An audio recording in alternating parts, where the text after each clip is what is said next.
I stood there, the cold draft biting at my skin, as the sound of my son's voice echoed in the distance. "Don't hug me, you'll wrinkle my suit." The words were sharp, like a slap, and they cut deeper than I could have imagined. My hands trembled as I walked away, but it wasn't just his suit that was getting wrinkled. With one decision, one signature, I was about to tear apart the future he thought was his for the taking. We're about to begin, but if you'd like, share where you're joining from. It reminds me this story doesn't echo into silence. It lands somewhere real. Drop it in the comments, and don't forget to subscribe. The ballroom at Charleston's most lavish hotel glittered like a movie set. Crystal chandeliers blazing, a string quartet tucked into the corner, waiters weaving between tables with champagne flutes balanced on silver trays. The smell of roses and lilies filled the air, cloying and sweet. Helen smoothed the skirt of her navy blue dress, her corsage still fresh, and moved toward her son. David stood near the head table, polished like a mannequin in a department store window. His silver tuxedo clung perfectly to his frame, the white boutonniere at his lapel as crisp as a snowflake. Around him, laughter swelled. Phones lifted for photos, and Lydia, her new wife, looked every bit the cover girl she longed to be. Helen felt tears sting her eyes. For all his flaws, he was still her boy, still the child she had once carried home from the hospital in a yellow blanket. She stepped forward, hands trembling. "My David," she whispered, reaching out for him, her eyes wet but glowing. The reaction came swift. David jerked back, the motion small but sharp enough for others to notice. His voice, pitched low but not low enough, cut through the hum of conversation. "Don't hug me," he hissed. "You'll wrinkle my suit." It was casual cruelty, tossed at her like spare change, and it landed harder than a slap. A few nearby guests glanced over. Someone's laugh died mid-note. Lydia didn't look horrified or embarrassed. She smirked. A delicate curl of her painted lips that said this was exactly how she wanted it to play out. Helen froze, her arms still hovering before she let them fall. Her practiced smile wavered, stitched together with the muscle memory of decades spent keeping order in crowded auditoriums. She smoothed her corsage instead, feeling the cold metal of the pin under her fingers. Ben, her younger son, slid in at her side. He smelled faintly of motor oil, even in his press suit. A mechanic through and through. His jaw clenched as he leaned close. "He humiliated you," he muttered, voice sharp enough to cut but quiet enough to hide. Helen didn't answer. She lifted her chin slightly, schooling her face into something neutral, the way she had during fire drills and faculty meetings. The music carried on. The photographer kept snapping. David turned back toward the camera, already smiling again as though nothing had happened. Lydia slipped her hand into his, angling them both toward the spotlight.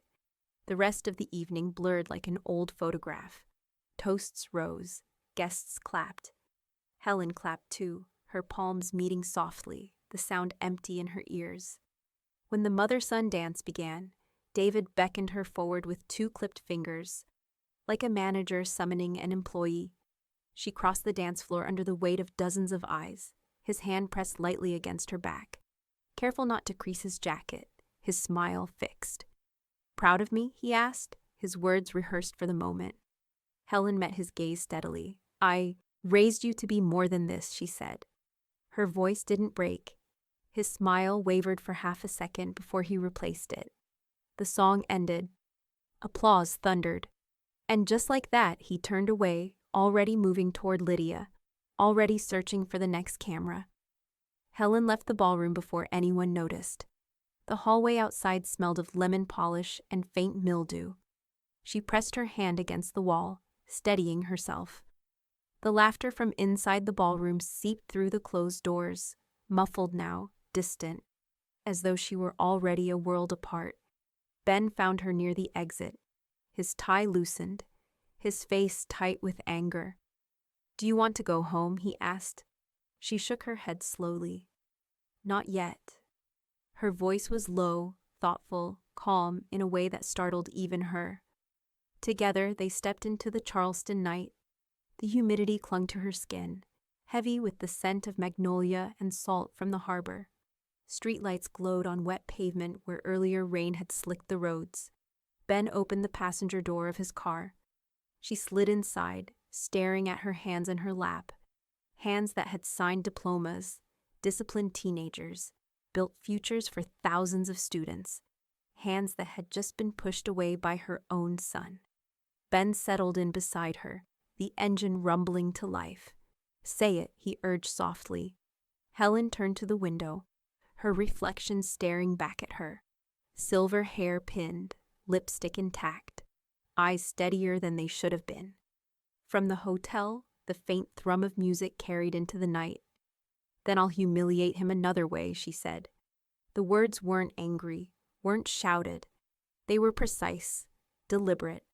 And with that vow, the first crack of her revenge began to spread.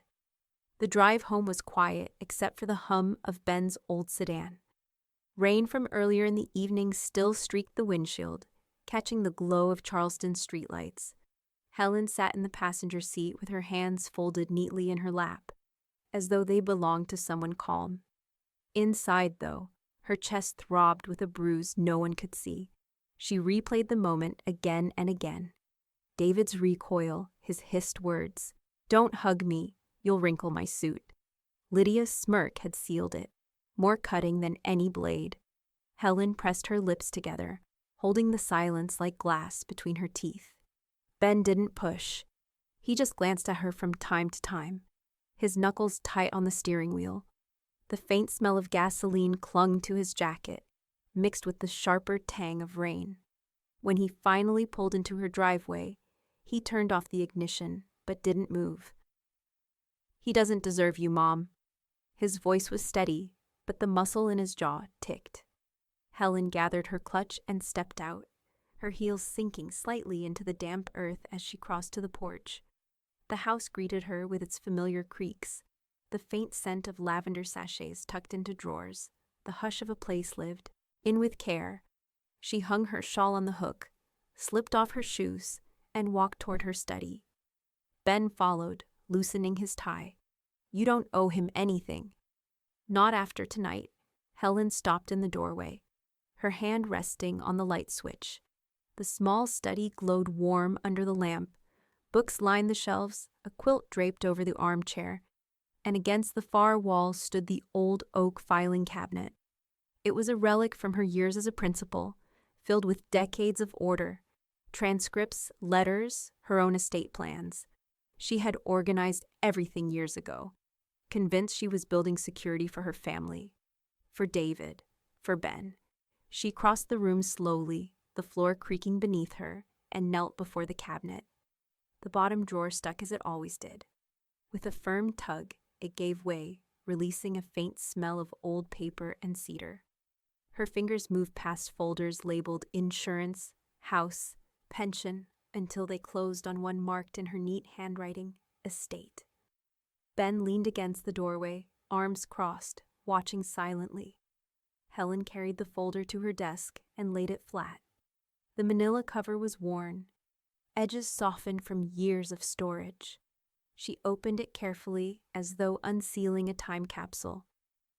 Inside lay the documents she had signed a decade earlier, the will, the list of beneficiaries, the neatly tabbed appendices. David's name stared back at her in bold typeface. Primary heir. Helen traced the line with one finger, her throat tightening. She remembered why she had done it. David, the older son, the successful one, the one she thought would carry the family name with dignity. She had wanted to give him security. She had wanted him to know her pride. Tonight, he had shown her what that pride was worth to him. Nothing more than a wrinkle. Ben stepped closer, his shadow falling across the page. That's what he expects. That everything you built, every dollar, every sacrifice, will land in his lap. He's counting on it. Helen picked up a red pen from her desk drawer. Its weight was familiar, comforting, the kind she had once used to grade essays, mark corrections, strike through careless errors. She poised it over the page, her hand steady now. "Not any more," she said. Her voice carried no anger, No tremor, just decision. The ink squeaked faintly as she circled David's name in a deliberate ring of scarlet. It bled across the page, a permanent mark against entitlement. For a long moment, she and Ben stared at the circle. The room smelled faintly of paper and ink, and the silence was filled with something solid, heavier than grief, resolve. Ben exhaled, a slow, almost relieved breath. So what now? Helen slid the folder shut, her palm pressing it flat. She rose from the chair, her body moving with purpose, and crossed to the phone resting on the side table. She picked it up, the receiver cool against her hand, and dialed a number she hadn't used in years, but remembered by heart. The line clicked. A familiar voice answered, steady and professional. "Caroline Webb," the woman said. Helen's lips curved into something sharp and certain. "Caroline, it's Helen Foster. I need your help rewriting my will." And with those words, the quiet vow she'd made outside the ballroom became action. The following Monday, Charleston bustled beneath a thin veil of humidity, the streets lined with palmettos that swayed in the ocean breeze. Helen stood outside a brick building downtown, its brass plaque polished to a shine. Webb and Associates, Estate Law. She adjusted the strap of her handbag on her shoulder, inhaled deeply, and stepped inside. The air smelled faintly of lemon polish and ink. A receptionist in a gray blazer greeted her with a polite smile and gestured toward the waiting area. Helen lowered herself into a leather chair, her binder resting across her knees. Her fingers tapped against it in rhythm with her heartbeat. This wasn't a meeting she had ever imagined needing, but humiliation had a way of rewriting plans. Minutes later, a familiar voice cut across the quiet. "Helen Foster? Well, I'll be damned." Helen looked up to see Caroline Webb herself. Tall, angular, her salt and pepper hair pulled into a no-nonsense bun. She wore a navy suit that matched her piercing eyes, and she carried the brisk authority of someone who had been running courtrooms for decades. "Carolyn," Helen said, standing to embrace her. "It's been years." Caroline's handshake was firm, but her gaze softened. "Not since the school board hearings. You still carry yourself like a principal." Helen smiled faintly, though her eyes betrayed fatigue. "Old habits. Shall we?" They moved into Carolyn's office, a room lined with law books and neat stacks of case files. Through the tall windows, the Ashley River glimmered in the distance. Caroline motioned for Helen to sit across the desk, then leaned forward, steepling her fingers. "Tell me why you're here." Helen set her binder down, flipped it open, and spoke with quiet precision. "David humiliated me at his wedding, in front of hundreds of people. I reached for him, and he pulled away like I was something dirty. He said I'd wrinkle his suit." Lydia smirked beside him. Enjoying every second her voice caught for only a moment before she steadied it. "I'm done pretending he deserves my legacy." Caroline listened without interruption, her expression unreadable. When Helen finished, Caroline sat back and tapped her pen once against the desk. "So you want him out?" "Completely," Helen said, her jaw firm. "And Lydia, too. She's been pushing him to treat me like this for years. They don't get a dime." "And Ben?" Caroline asked. Helen's gaze softened. "He stood by me that night. He always does. He'll be my heir. Him and a portion to the Charleston Teachers Scholarship Fund. It's time my estate went where it will matter." Caroline nodded slowly, the corners of her mouth lifting in approval. "We'll cut David and Lydia out clean. I'll draft an updated will, restructure your trust, and file notices with your accounts. It will be airtight. If they try to contest it, they'll lose." Helen exhaled, the tension in her chest easing slightly. "Thank you, Caroline." Caroline leaned forward, her voice dropping to a near whisper. "Helen, I've watched families destroy themselves over inheritances. You're not destroying, you're defending, and you have the backbone to see it through." Helen straightened in her chair, her hands folded over the binder. "Then let's start." The rest of the meeting flowed with precision. Caroline outlined the paperwork, the legal phrasing, the necessary signatures. Helen signed preliminary forms, each stroke of the pen a quiet severing of ties. With every page, the weight of David's entitlement slipped further from her shoulders. As they rose to leave, Caroline clasped Helen's hand. "I'll have the drafts ready within the week. When you sign them, it will be final." Helen's eyes glimmered with something sharper than tears. Resolve. Good. Because this isn't about anger. It's about justice. Back in her car, Helen rested her binder on the passenger seat. The Charleston air pressed warm against the windshield, the smell of salt water drifting in from the harbor. She reached for her phone to text Ben an update, but a new message blinked across the screen from a number she knew all too well. "Lydia. Don't cause drama. Stay in your lane." Helen stared at the words, her lips pressing into a thin line. The corsage she had worn to the wedding had wilted days ago, but the memory of Lydia's smirk was as fresh as the sting in her chest.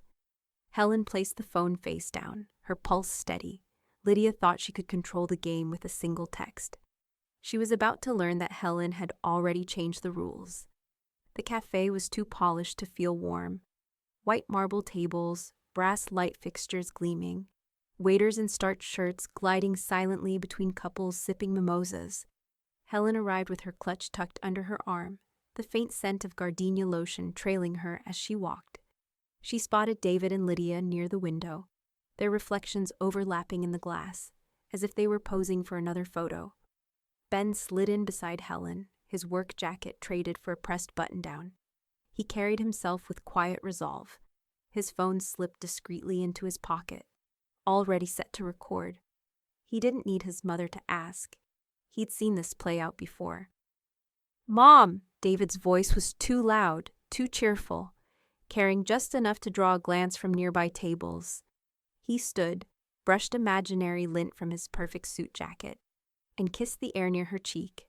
Lydia followed, her perfume sharp and citrusy, her smile polished like glass. "Thank you for meeting us," Lydia said, sliding into her chair. "We know you're busy." Helen folded her napkin neatly, her eyes steady. "I make time when family asks." The waiter poured coffee, steam curling upward, the aroma mixing with the buttery scent of croissants from a nearby tray. For a moment, the scene looked ordinary, family brunch, polite conversation, but the air beneath it vibrated with something pointed. Lydia leaned forward, her voice sweet but edged. "We're starting to look at houses, something respectable, in the historic district. But you know how these down payments are, practically impossible for young couples without help." David nodded, his fingers drumming lightly against the table. "It's only fair, Mom. You've got plenty set aside. You've always said you wanted to see us settled." Helen lifted her cup, the porcelain warm against her hand, and took a slow sip. Her eyes never left David's. "Fair?" Her voice was quiet, but it carried. "Was humiliating me at your wedding fair?" The clatter of silverware from another table filled the pause. Lydia blinked, her composure flickering before she recovered. She laughed lightly, though the sound was brittle. "Oh, Helen, it was just a moment. He didn't mean anything by it."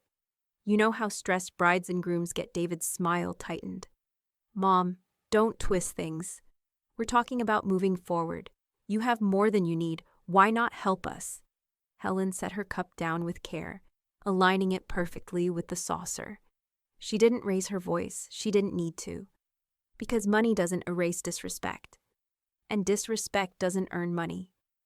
Ben's phone recorded every word, the microphone catching the sharp edge in David's tone, the honeyed manipulation in Lydia's, and the calm steel in Helen's. The waiter returned with eggs and toast, but the food sat untouched. Lydia tried again, her voice firmer now. "You're making this harder than it needs to be. We're not asking for charity. We're family." Helen's smile was small, almost kind. "Family is built on love and respect, not transactions." David leaned back, exhaling through his nose.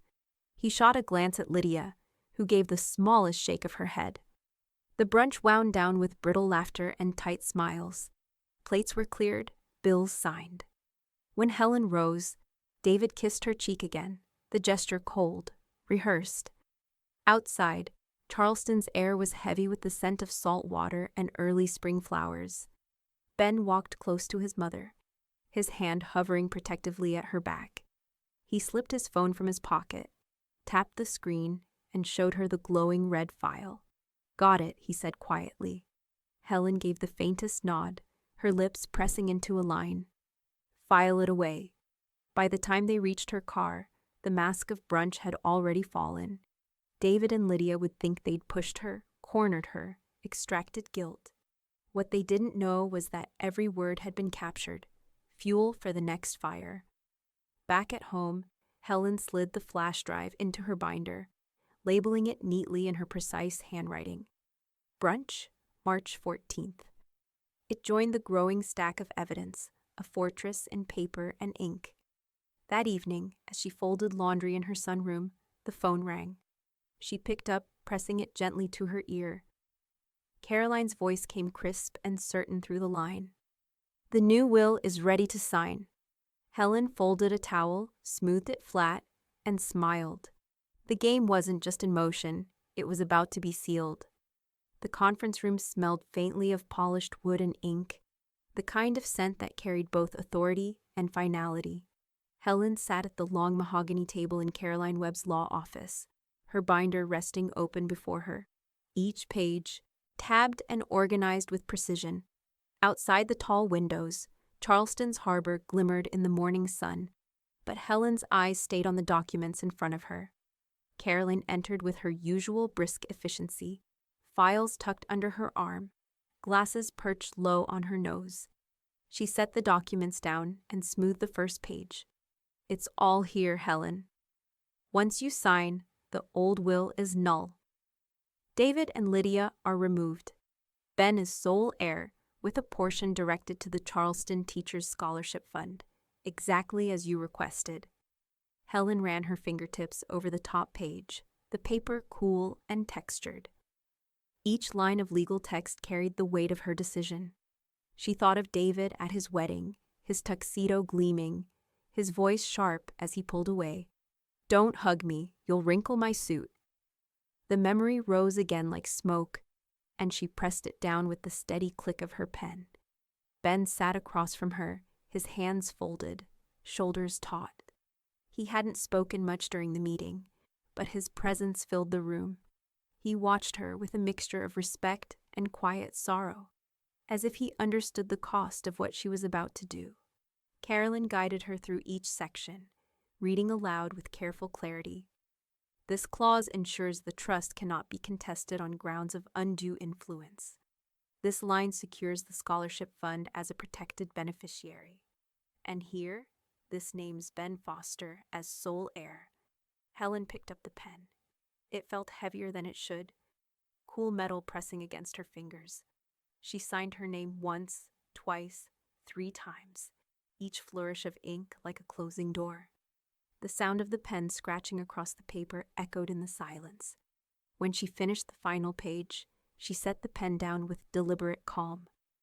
"One signature for every insult," she said quietly. Ben's eyes flickered to hers. Pride, relief, and something like vindication passed across his face. "He won't see this coming." Caroline gathered the signed pages, stacking them neatly, then pressed her notary stamp against the corner with a firm thud. She slipped the documents into a thick folder, slid it into her briefcase, and clicked the lock. "It's sealed now, legally airtight. David can hire the most expensive attorney in Charleston, and it won't make a difference. He's out." Helen exhaled slowly, a breath she hadn't realized she'd been holding. "Good. Then it's done." Caroline offered a rare smile. "It's more than done. It's protected. You've rewritten your legacy with precision." Helen stood, smoothing her jacket, her hand brushing the fabric where the corsage had once wilted. The weight in her chest felt lighter, not gone, but shifted into something solid, something controlled. As she and Ben walked out of the office, the Charleston air greeted them with its familiar blend of salt and magnolia. The city moved on around them, carriages clattering over cobblestone, tourists snapping photos. But for Helen, the day had crystallized into clarity. She had taken back control of her story. They drove home in silence, the folder secure in Caroline's care. Helen gazed out the window, watching the sunlight bounce across the harbor, the gulls wheeling overhead. She thought of the scholarship fund, of future teachers lifting letters of award with trembling hands, of classrooms that would bloom because she had chosen to redirect her legacy. It was the antidote to the humiliation she had endured, a legacy of pride, not shame. That evening, Helen poured herself a cup of tea in her sunroom. She let the steam curl around her face, the scent of chamomile soft and grounding. She felt steady, anchored. The will was no longer an abstract plan. It was real. But peace never lasted long. Her phone buzzed on the table, the screen lighting with a notification. It wasn't a text, not a call. It was an email alert. Unauthorized attempt to access your account. Helen's stomach tightened. She tapped the screen. Another alert followed. Account transfer request flagged. David had discovered the accounts had been moved. Helen set the phone down slowly, her expression calm but her pulse steadying into a new rhythm. She had anticipated this moment. He would rage, he would fight, and she was ready. The bank's lobby smelled of coffee and disinfectant, its marble floors echoing each step as Helen entered with her binder clutched under one arm. Morning light spilled through tall windows, striking against polished counters where tellers offered mechanical smiles. Helen wasn't here for pleasantries. She was here for a severing. The investment account had been opened years ago, back when she still believed David was the son who would carry her pride into the future. She had given him limited access for emergencies. He'd called it a vote of confidence. Now it was leverage he thought would bind her forever. A young banker in a trim gray suit escorted her to a private office.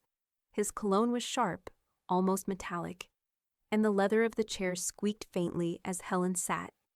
He clicked his pen nervously, glancing at her documents. Mrs. Foster, you're sure you want to close this account? It's been active for nearly 20 years. Helen laid the folder flat on the desk. I'm not closing it. I'm transferring it. Every dollar goes into my trust, under my new will. The banker hesitated. And Mr. David Foster, he's currently removed, Helen interrupted, her tone precise. As of last week, he has no standing. The man swallowed, adjusted his tie, and began typing. Helen watched the cursor blink across the screen. Each keystroke was another cord cut, another line of entitlement severed. By noon, the transfer was complete. The trust account bore only her and Ben's names. David's access, his authority, his lifeline, erased. Helen walked out of the bank into the humid Charleston air, the magnolias blooming sweet along the sidewalk. She breathed deep, steady, her heels clicking with purpose, but word traveled faster than paper. That evening, David stormed into her house without knocking. His cologne arrived before he did, sharp and suffocating. He stood in the doorway of her sunroom, jaw tight, eyes flashing. Lydia hovered behind him, her nails clicking against her phone case, like a metronome of irritation. You can't do this, David snapped. His voice cracked against the glass walls, loud enough to rattle the china cabinet. That account was ours. You set it up that way. You don't get to change the rules now. Helen sat in her armchair, a cup of chamomile tea warming her palms. She didn't rise. She didn't flinch. She lifted her eyes to him and said calmly, Already did. The words dropped like stones into the silence. Ben entered from the kitchen, drying his hands on a towel. He leaned against the doorframe, arms crossed, a smirk tugging at his mouth. Looks like someone's mad the free ride ended. Lydia's face flushed red, her smirk from the wedding gone, replaced by something sharper. Do you have any idea how ridiculous you sound? People will talk when they find out. You're making yourself look senile. Helen placed her cup on its saucer with a soft clink. Let them talk. The documents speak louder than gossip.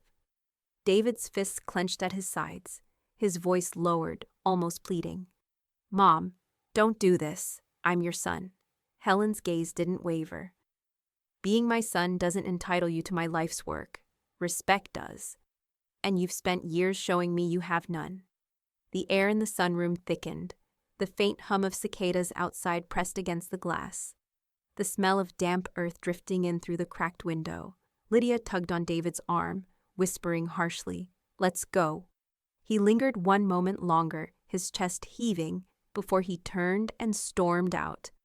The door slammed hard enough to rattle the frames on the wall. Ben let out a low whistle. That went about how I expected. He crossed the room and rested a hand on the back of Helen's chair. "But you handled it better than I ever could." Helen gave the faintest smile, though her eyes stayed on the window where David's car peeled away, taillights bleeding red across the street. "He'll come back harder," she murmured. "Men like him always do." She wasn't wrong. 3 days later, as Helen tended to her roses in the front yard, a sheriff's cruiser pulled into her driveway. The officer stepped out, a folded envelope in his hand, his expression professional but uneasy. "Mrs. Foster," he asked. Helen wiped her gloved hands on her apron and accepted the notice. The paper was thick, the ink still smelling faintly of toner. She opened it slowly, scanning the bold black print. Petition for guardianship, filed by David Foster. Helen's pulse didn't spike. Her breath didn't catch. She only closed the envelope neatly and set it against her hip. So this was his next move, calling her incompetent in the very city where she had built her reputation as one of the sharpest principals Charleston ever had. She brushed dirt from her gloves, looked up at the officer, and said evenly, "Tell my son I'll see him in court." The Charleston County Courthouse smelled faintly of varnished wood and old paper, the kind of scent that lingered in places where lives were measured in evidence. Helen sat at the petitioner's table, her binder laid neatly in front of her. She wore a navy blazer, her silver hair pinned back, her posture as straight as it had been in her years as a principal. Ben sat behind her, hands folded, eyes steady. Caroline Webb stood beside her, flipping through her legal pad with calm precision. Across the aisle, David looked immaculate in another designer suit, his tie knotted just so. Lydia clung to his arm, her silk blouse glimmering under the fluorescent lights. David's lawyer rose first, his voice pitched for performance. "Your Honor, this case is about ensuring Mrs. Foster's well-being. She is 70, and our concern, my client's concern, is that she is slipping mentally. Decisions of great financial impact have been made recently, and we believe undue influence is at play." David leaned forward, voice loud enough to carry. "She forgets things. Important things." "She's not the same," Lydia nodded dramatically, pressing a tissue to her lips as if the weight of it all overwhelmed her. "She repeats herself. She loses track of conversations. We're just trying to protect her." Helen's hand tightened briefly on her binder, but her face remained calm. She rose slowly, the faint rustle of her blazer echoing in the quiet courtroom. She turned to the judge, her voice clear. "I was a high school principal for 30 years. If I was slipping, every student, every parent, and every colleague would know it. But since my son prefers performance over facts, let's let the documents speak." She opened her binder. The pages gleamed under the overhead lights. Bank statements, meticulously labeled budgets, receipts organized by month, all color-coded with tabs.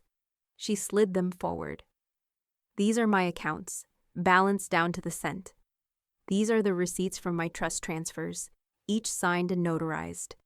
This," she lifted another tab, "is the correspondence with my attorney. I remember every date, every detail, because I wrote them down. That's not incompetence, that's clarity." Caroline stepped forward, her voice sharp enough to slice. She tapped the binder with her pen. "This is clarity in ink. Every line, every record, a mirror of Mrs. Foster's mind. If this is incompetence, then I suggest we question the competence of anyone in this courtroom who doesn't keep records half this organized." A murmur rippled through the room. The judge leaned forward, adjusting his glasses as he scanned the documents. His expression didn't shift, but the silence that followed carried weight. Finally, he set the papers down and looked at David. "Mr. Foster, Your petition is based on speculation and insult, not evidence. This court will not entertain slander disguised as protection. Petition dismissed. The gavel struck once, a sound as final as a door slamming shut. David's face flushed red, his jaw tightening. Lydia squeezed his hand, her tissue now a crumpled prop. Behind Helen, Ben leaned forward, unable to hold back his grin. That backfired, he whispered, just loud enough for her to hear. Helen allowed herself the faintest smile, her gaze still fixed ahead. She didn't look at David. She didn't need to. His silence was victory enough. As they gathered their things, Lydia leaned close to David, her lips brushing against his ear, but her words weren't quiet enough. Helen caught them as they floated across the aisle, sweet and venomous at once. Will ruin her reputation. Helen closed her binder with a soft snap, the sound crisp and steady. She didn't flinch. Let them try. Her life was already written in ink, not whispers. But she knew one thing as she walked out of that courtroom, Ben and Caroline at her side. David and Lydia weren't finished. They would trade the law for lies, and Charleston loved a scandal. And Helen was already preparing her next defense. The rumors began like smoke, thin, hard to catch, but unmistakable once they entered a room. Lydia started them at brunch tables, over manicures, at fundraisers where gossip flowed faster than wine. Poor Helen, she'd sigh, tilting her head just so. She's losing it, you know. Forgetting things, repeating herself. We're worried.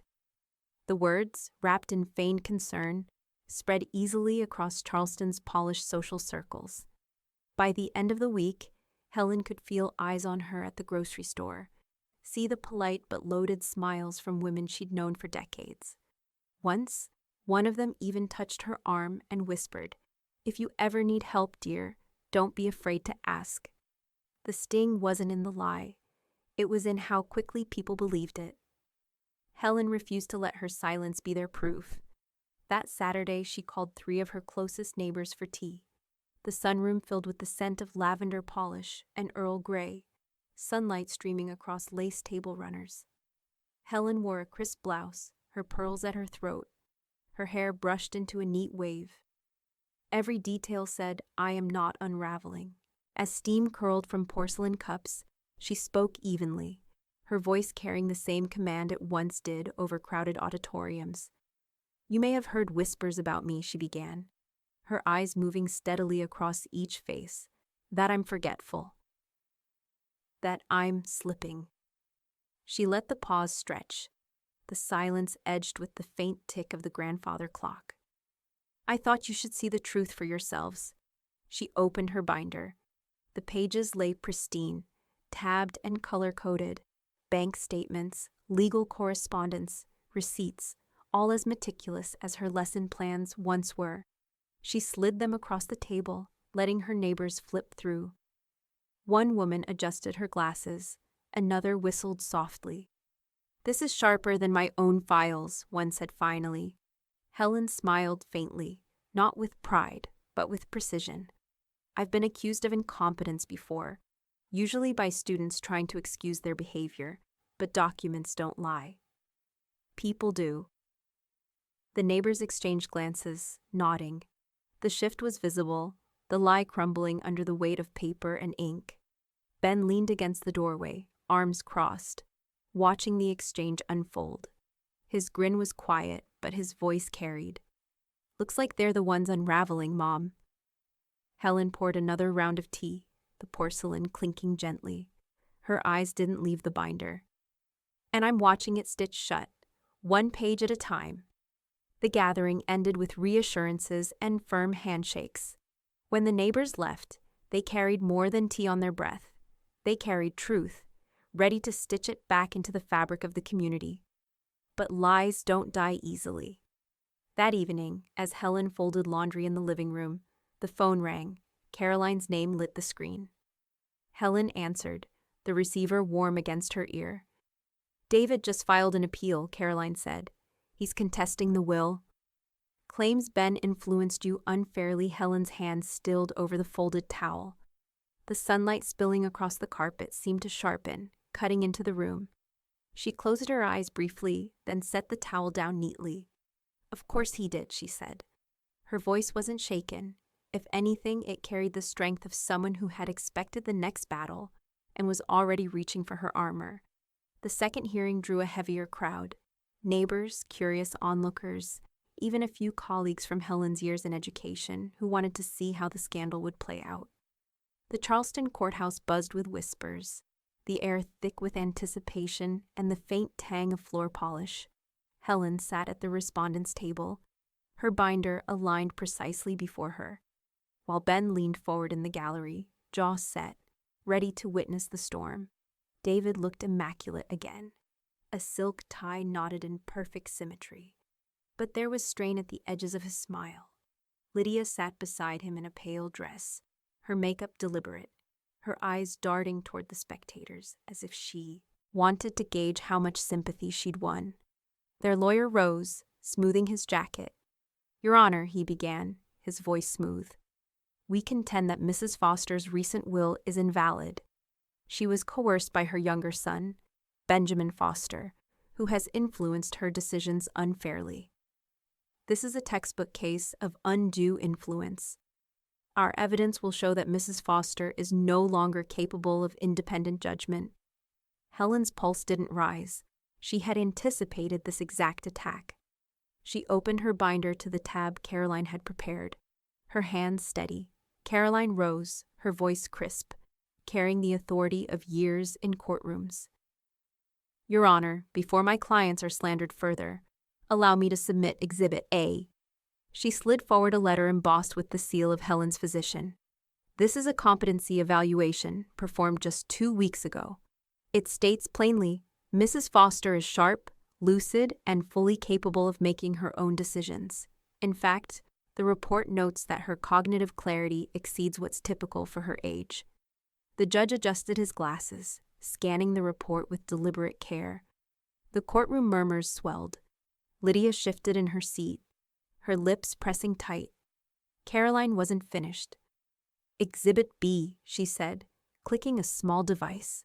The speakers crackled, and then David's voice filled the room, captured cleanly from that brunch.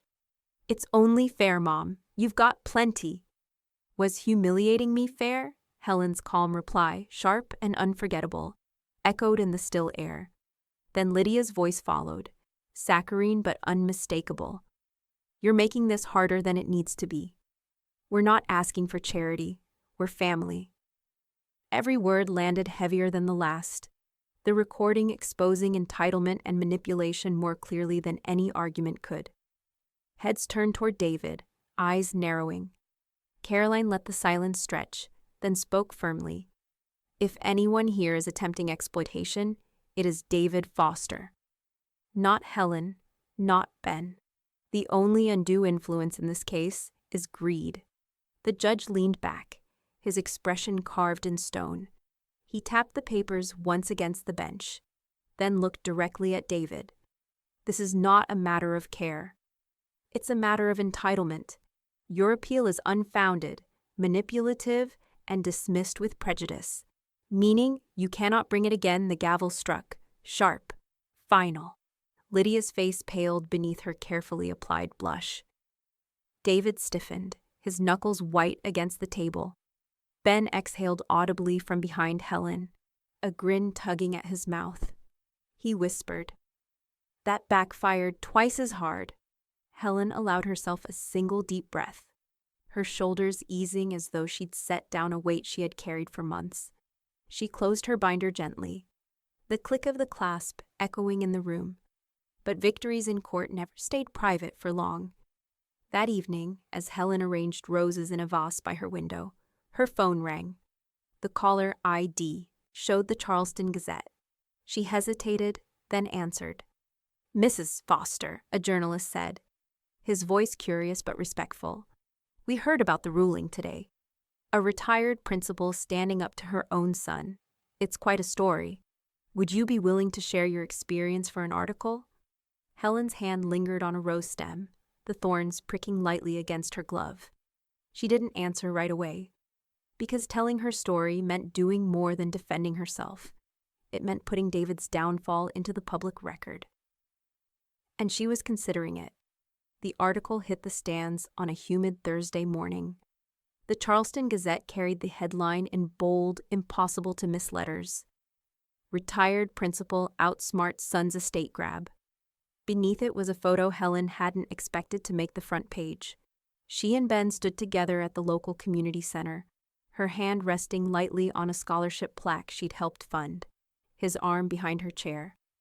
The photographer had caught them mid-laugh, her eyes bright, his grin boyish, the air around them charged with resilience instead of scandal.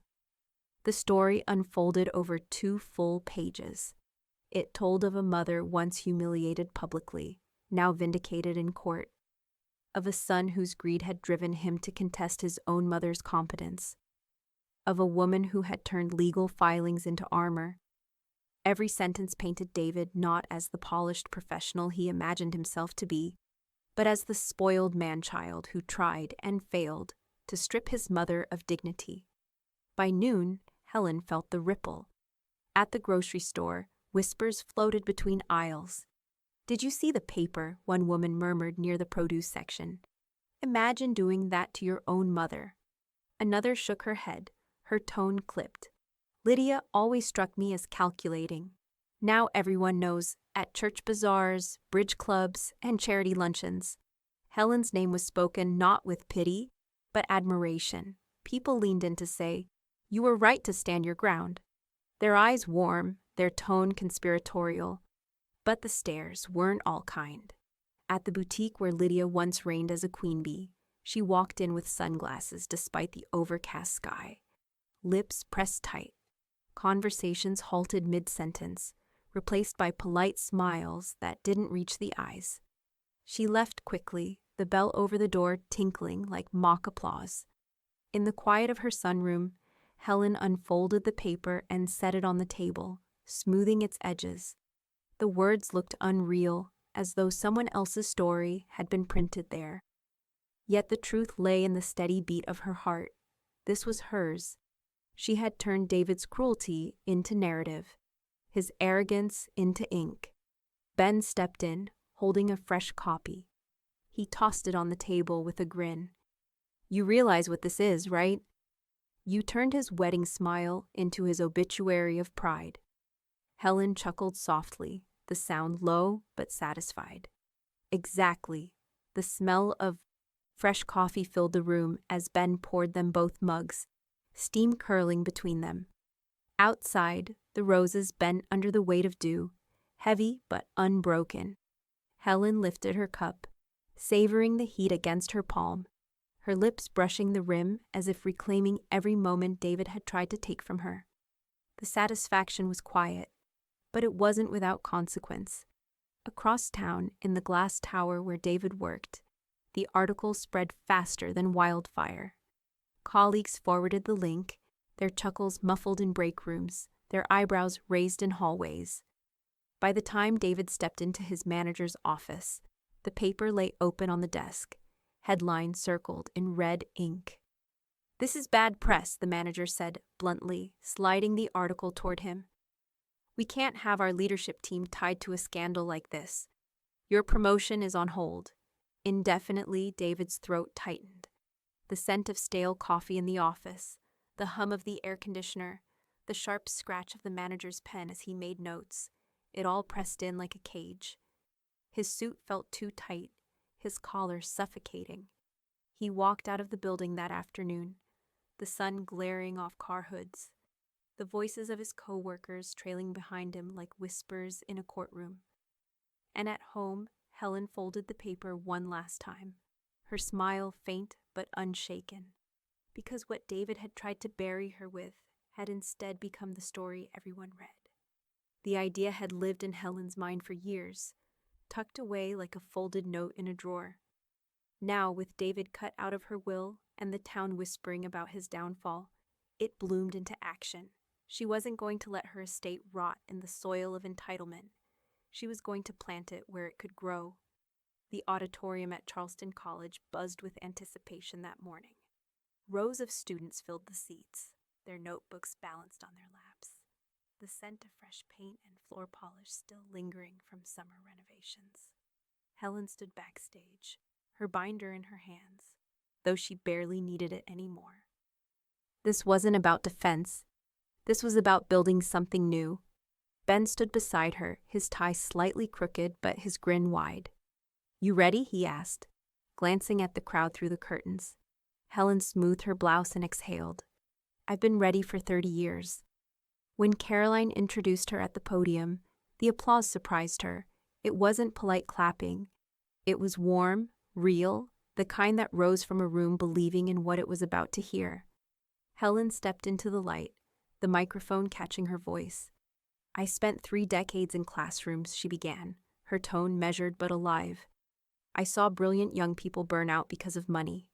I saw teachers work 2 jobs just to buy books for their students. I promised myself, if I ever had the means, I would make it different for someone." She paused, scanning the sea of faces, their eyes fixed on her.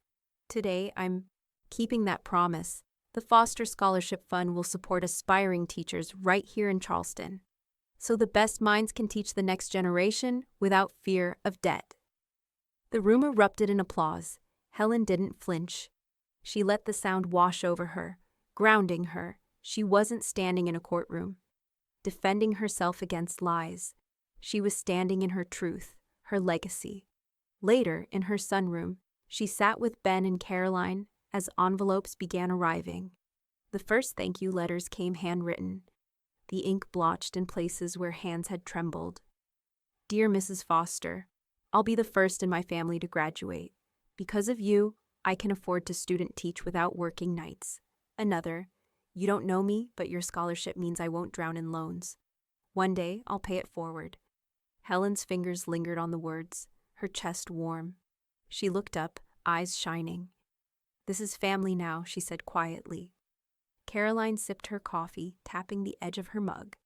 "It's also bulletproof. No matter what David tries, these funds are locked in. He can't touch them." Helen smiled softly, a private kind of smile, the kind that came not from victory over others, but from victory for herself. Ben leaned back, arms crossed, his grin easy. "And the best part, every time he hears your name now, it won't be tied to him. It'll be tied to this." Helen folded one of the letters and tucked it neatly into her binder. The scent of roses drifted through the open window, mingling with the faint salt air rolling off the harbor. For the first time in months, she felt the weight lift entirely. But peace never held long in her world. That evening, as dusk fell across Charleston and cicadas buzzed in the trees, Helen heard the crunch of gravel outside her house.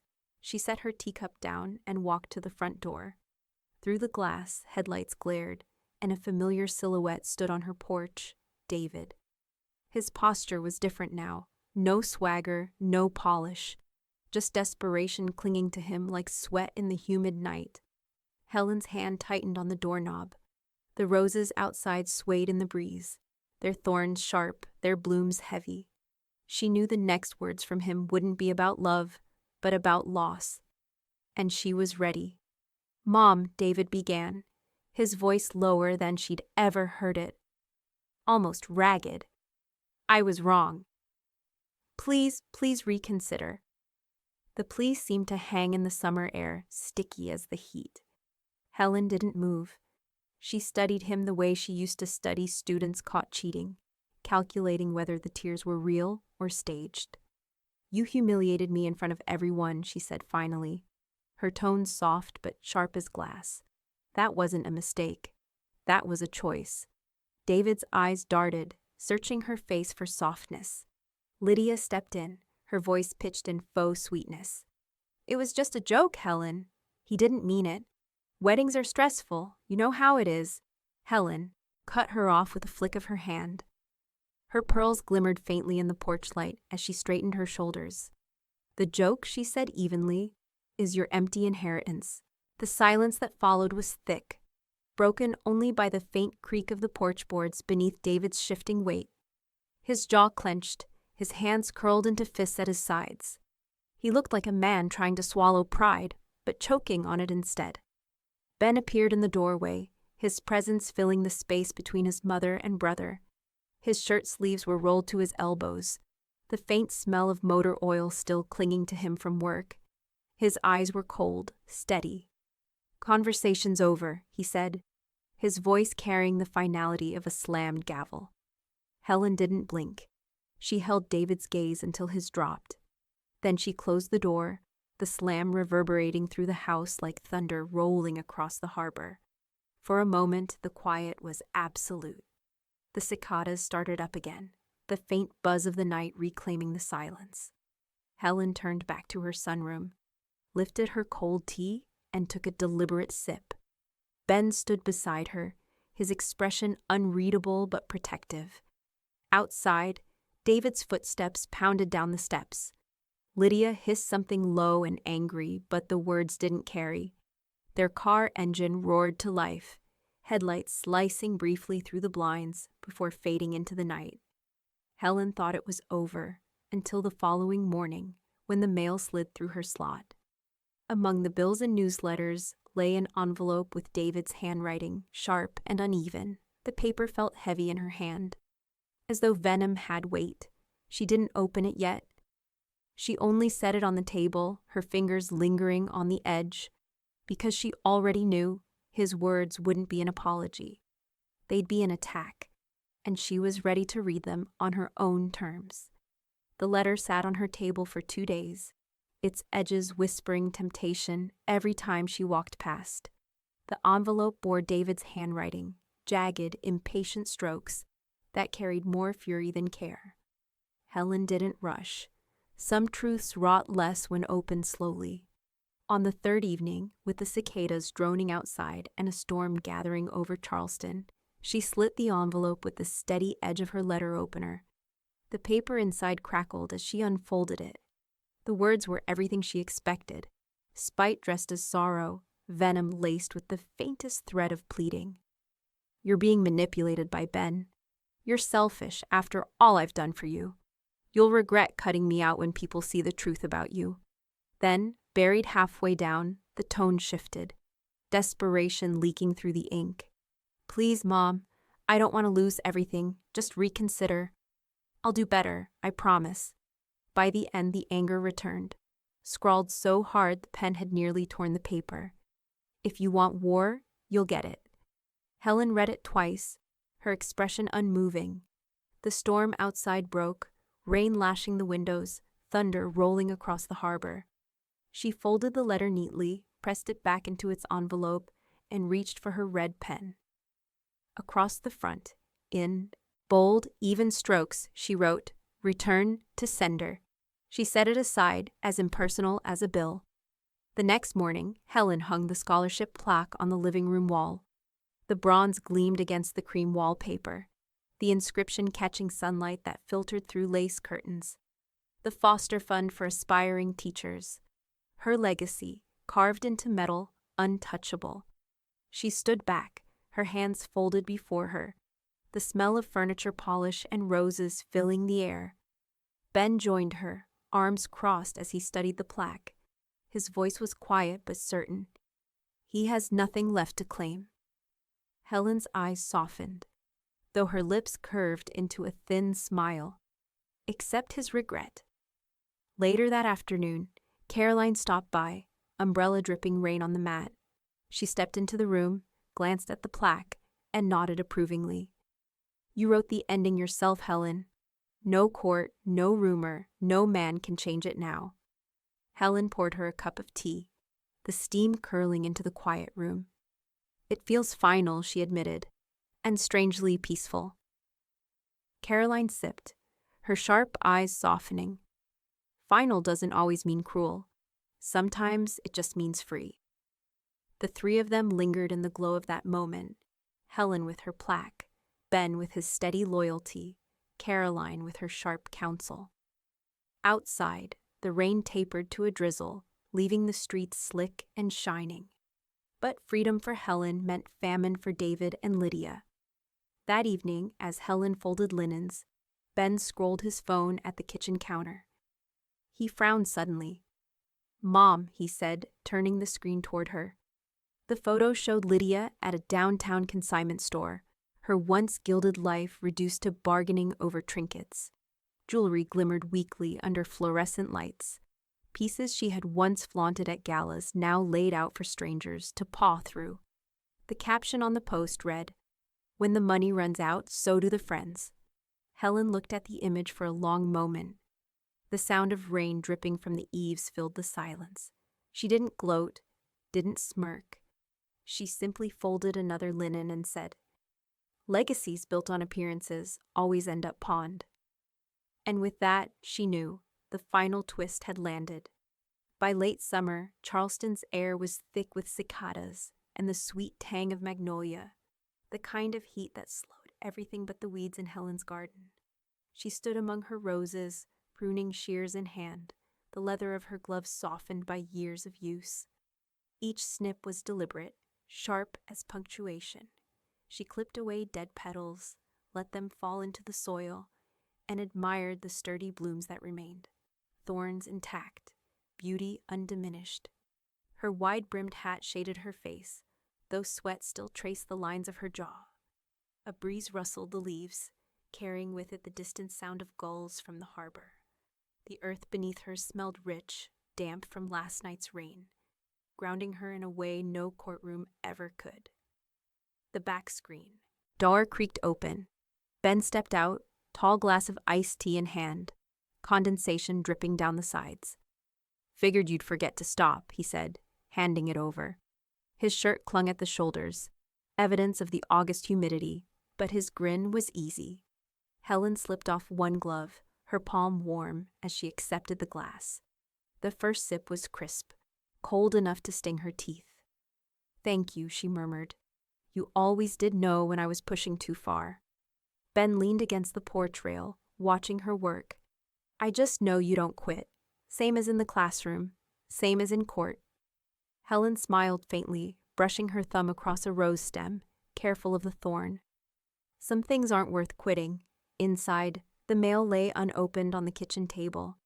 Later that afternoon, she and Ben sorted through it together.